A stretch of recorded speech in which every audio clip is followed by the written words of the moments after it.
Ladies and gentlemen, welcome back to Clear 2 View News, your go-to source for hard-hitting conservative commentary. Today we're diving deep into one of the most controversial and eye-opening Senate confirmation hearings in recent memory. Judge Long, a nominee for a lifetime appointment to the federal bench, faced intense scrutiny from Republican senators, particularly Senator Josh Hawley and Senator Lindsey Graham. Their grilling session revealed troubling evasions and raised serious questions about Judge Long's past actions and integrity. During the hearing, Judge Long repeatedly dodged questions about his involvement in meetings related to the infamous Hunter Biden laptop and the FBI's controversial actions against pro-life groups and Catholic parishes. His refusal to provide straightforward answers under oath was nothing short of alarming. This nominee's inability to address critical issues transparently could have profound implications for the integrity of our judiciary. Stay tuned as we unpack the heated exchanges and what they mean for the future of justice in America. And don't forget to subscribe to Clear 2 View News for more incisive political analysis and commentary. Congratulations to the nominees. Mr. Long, I didn't understand your answer to Senator Blackburn, so I just wanted to come back to that for a second, if I could. She asked you if you participated in any meetings at all related to the Hunter Biden laptop. Was that a yes or a no? Senator, as a Department of Justice employee bound by Section 1-7 of the Justice Manual, as well as a judicial nominee, it's not appropriate for me, and I'm the classic "I'm not allowed to tell the truth" clause. bound not to talk about. Why isn't it appropriate for you? As a judicial nominee, this has anything to do with any case that you have, right? I'm asking you what you did in your former employment as the Deputy Chief of Staff to the FBI Director. Did you participate in any meetings related to the Hunter Biden laptop? Senator, again, as a Department of Justice employee. It sounds like you're not Translation, I plead the 5th, 6th, and 7th. going to answer me. Is this going to be a I'm not going to answer you type deal? Senator, I'm bound to follow the Code of Judicial Conduct. The Code of Judicial Conduct doesn't have any bearing on this question whatsoever. Apparently, the Code of Judicial Conduct requires extreme evasion. What possible bearing could it have? That's a question mark. Well, Senator, as the Code of Judicial Conduct requires integrity and independence in the judiciary, it requires judicial officers to act with... It's not a get-out-of-jail-free card when you don't want to answer questions when you're under oath before a committee who's considering you for a lifetime appointment to the federal bench. I'm going to try one last time. Did you participate in any meetings during your time as Deputy Chief of Staff or Acting Chief of Staff related to the Hunter Biden laptop, yes or no? Must be tough to remember which version of no comment to use. Senator, again, I'm not permitted to answer. Oh, you are permitted to answer. You don't want to answer because it would be inconvenient for you. And I have to tell you, I find that extremely troubling, Mr. Long, extremely troubling. Not a good start. Let's see if we can do better on a different topic. While you were at the Department of Justice, or at the FBI in your capacity as Deputy Chief of Staff and Acting Chief of Staff, did you ever observe FBI resources being used to monitor pro-life groups or pro-life individuals? No, Senator, I don't have any information about that. Well, that was a quick response, almost like he rehearsed it. What about Catholic parishes or Catholic groups? No, Senator. So, now, I notice you're happy to answer those questions, but you're not happy to answer the Hunter Biden question. They're not qualitatively different. I'd just like to note that for the record. You familiar with this memo generated by the FBI field office in January of 2023 regarding the infiltration of Catholic parishes by the FBI? I'm sure you've seen this in the news. I've not seen that memo, but I've seen news reports relating to that memo. He missed the memo, but caught the headlines. Interesting. Well, let me tell you what's in the memo. In the memo, the FBI field office in Richmond recommends infiltrating Catholic parishes that it deems traditionalists associated with the Latin Mass, recruiting FBI informants within those parishes to monitor speech within the parishes. The House Judiciary Committee has later learned, this is in a letter dated April 10th, 2023, that the FBI relied on at least one undercover agent to produce its analysis in this memo, and the FBI has proposed that its agents engage in outreach to Catholic parishes to develop sources among the clergy. Did any of this occur while you were at the FBI? Senator, I've not been at the FBI in over 2 years. That's not my question. Did any of this occur while you were at the FBI? Did you see anything like this happening while you were at the FBI? I did not, Senator. Do you think it's appropriate? Senator, I haven't worked at the FBI in I'm not over asking you 2 that. years. I'm asking you, do you think this is appropriate? Do you think it's appropriate to recruit informants in Catholic parishes? Senator, I don't know the circumstances underlying that memo. I have not reviewed that memo. It wouldn't be appropriate for me to comment on it. It's not appropriate for you to comment on whether or not the federal government of the United States should be infiltrating religious entities and organizations and trying to recruit informants and sources in the clergy? You don't have an opinion on that? You want a lifetime federal appointment to the judiciary to conduct impartial justice, but you can't say that this is inappropriate? You know, let me give you a refresher course. The Attorney General of the United States sat right where you were sitting, and he couldn't run away fast enough from this. He said it was a gross abuse of department authority. He claimed that it had never happened. He was not telling the truth, it turns out. But he said that if it was happening, he put a stop to it immediately, because it was grossly inconsistent with the First Amendment of the Constitution of the United States. Can you say that?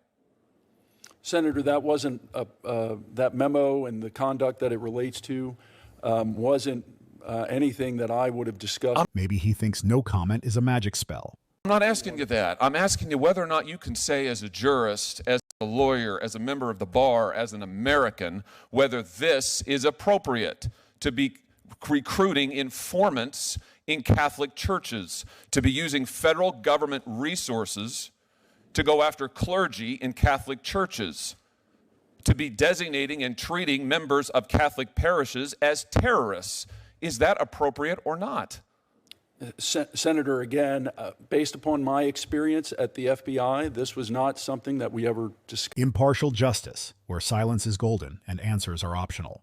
This was not, I've never seen that memo before. It would not be appropriate for me to comment. I cannot believe your answers. I cannot believe that I can't believe anybody who would come before this committee would look at this and look at what they have tried to do and just listen to the Attorney General, for heaven's sake, and would not say it's grossly inappropriate, this should never happen. I'm absolutely stunned by this. And for that reason, among others, I cannot support your nomination. Thank you, Mr. Chairman. Senator Kennedy and Cassidy, I think you've chosen wisely. Mr. Long, what role did you have at the FBI? Stunned but not surprised, I suppose. Senator, I was Deputy Chief of Staff to Director Wray. Okay. What period of time? This would have been in 2020 and the first half of 2021, and for a brief period of time, I was also the Acting Chief of Staff. Okay. You were there on January 6th? I was. So what have you learned from that experience? What's your takeaway about January 6th? Ah, yes, the infamous January 6th. Let the dodging commence. Well, I want to be a little careful here, Senator. There are a number of open investigations and open cases right here in the District of Columbia. As a judicial nominee and a department attorney, it wouldn't be appropriate for me to comment on January 6 cases. I'm not asking you to talk about the cases, about the event itself. Well, again, Senator, I'm Would you say it's a good day or a bad day for America? It was a bad day for America, Senator. Yeah, that's all I'm saying. I agree with you. So, the FBI. The FBI is taking a beating right now, at least on our side of the aisle. Did you have any knowledge of some of the accusations being made about FBI's handling of the Steele dossier? Anything about the Hunter Biden investigation, about whether or not Mr. Weiss had all the power he needed? Do you know anything about that moment in time? Nope, just another day at the office, right? Well, with respect to the Crossfire Hurricane investigation, that predated my role at the FBI by a few years. With respect to the more recent investigations, no, I don't have any information. I haven't been at the FBI in over 2 years. I've been prosecuting cases in New Orleans over the past 2 years, so I don't have any information about those investigations. So you were there up until mid-21, is that right? Yes, Senator. Okay. So apparently some of these allegations by whistleblowers were made in the middle of 20. Were you aware of any allegations being made regarding the investigation of Hunter Biden as not being fair? Well, my understanding, Senator, is that there is an open investigation involving No, my Hunter question, Biden. did you know anything about this? I don't have any information. No, I did not know anything about this. So you don't know, you have no recollection of Mr. Weiss asking for special counsel additional assistance status? Again, Senator, this involves an open investigation. As a Department of Justice attorney, as well as a judicial nominee, I'm bound not to comment on open investigations. Okay, thank you. Mr. Long, let me come to you, if I may. As I went through your record, I noted your time as the acting chief of staff for Director Wray, and that caught my attention. I noted that you were there in that position when the Hunter Biden laptop story broke in October of 2020. Is that correct? In October of 2020, Senator, I would have been the deputy chief of staff. The deputy chief of staff, okay. And so you were there when the FBI, despite having possession of that laptop, refused to correct all the misinformation that was out in the media. And the FBI's mishandling of the Hunter Biden laptop is one example of why people think there's a two-tier system of justice. I did a telephone town hall last night with several thousand Tennesseans on that telephone town hall, and lack of trust with the FBI, just really a disappointment with the political cabal inside the FBI is something that came up repeatedly in the questions that people brought to me. I noted that you were also there when concerned parents that went to school board meetings were labeled as domestic terrorists. And also, during that time, the FBI targeted pro-life individuals. They allegedly obstructed the Hunter Biden tax probe. And we need to know what your participation in all of this was. So Senator Graham has already asked you about this, and I want to drill a little bit further on this. Did you participate in any meetings, any memos, any emails that would have provided discussion, advice, or guidance on how to handle the Hunter Biden laptop situation?